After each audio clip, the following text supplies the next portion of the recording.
city of Colossae was located in the Roman territory of Asia Minor, what is modern-day Turkey. It was about 120 miles from the much larger city of Ephesus.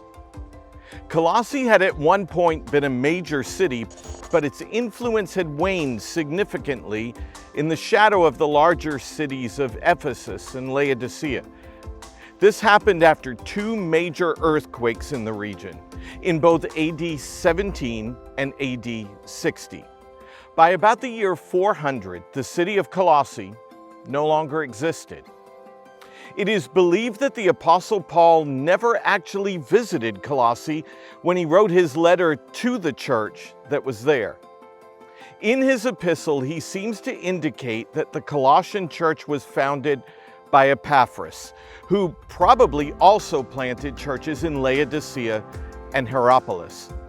This occurred when Paul had spent 2 years in Ephesus preaching, teaching, and solidifying the church that was in that city. Epaphras came out of Paul's ministry and he became a church planter. It is important to note two things about churches at that time. First is that they were city churches. There were no denominations or groups.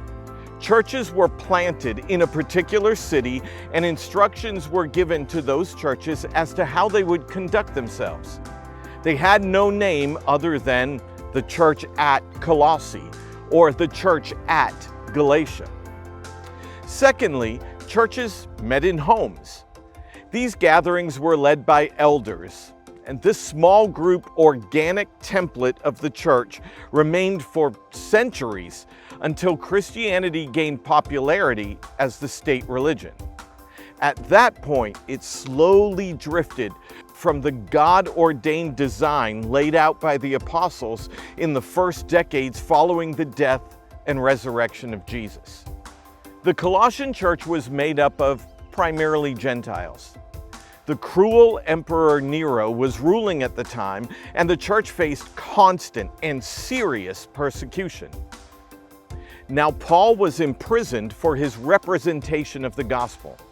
It was during that imprisonment that Paul wrote both Colossians and Philemon in about AD 62 or 63. It is believed that both letters were delivered simultaneously, one being personal and one being corporate. Philemon was a citizen of Colossae and a prominent leader in the church there. The Colossian church most likely met in Philemon's home. The Colossian church had once been strong in the faith, but from his prison cell, Paul heard that there was a doctrinal struggle that was happening there. Deviations to the truth of the gospel had begun to infiltrate the gospel of the church in Colossae. Strange mystical teachings were beginning to warp the very clear message of Christ. So Paul wrote this letter to refute those errors, but also to share his love for the believers there and to encourage them to see their lives as part of the great narrative of God. The epistle to the Colossians has value to us as believers today for the same reasons. So, imagine that a passionate group of Christ followers gathered in Philemon's home to read these words from a man who was iconic in the faith even then. Now let's gather with the same excitement to hear the encouragement from the Apostle Paul as he wrote under the inspiration of the Holy Spirit. For the words of the Bible to have their greatest impact and to truly transform us, we need to understand those words as they were originally intended. We must guard against modern approaches that we substitute for that original intention.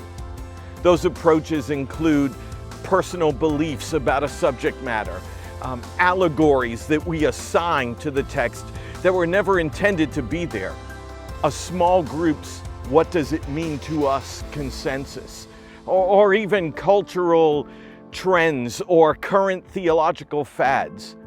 We must know the rest of the story.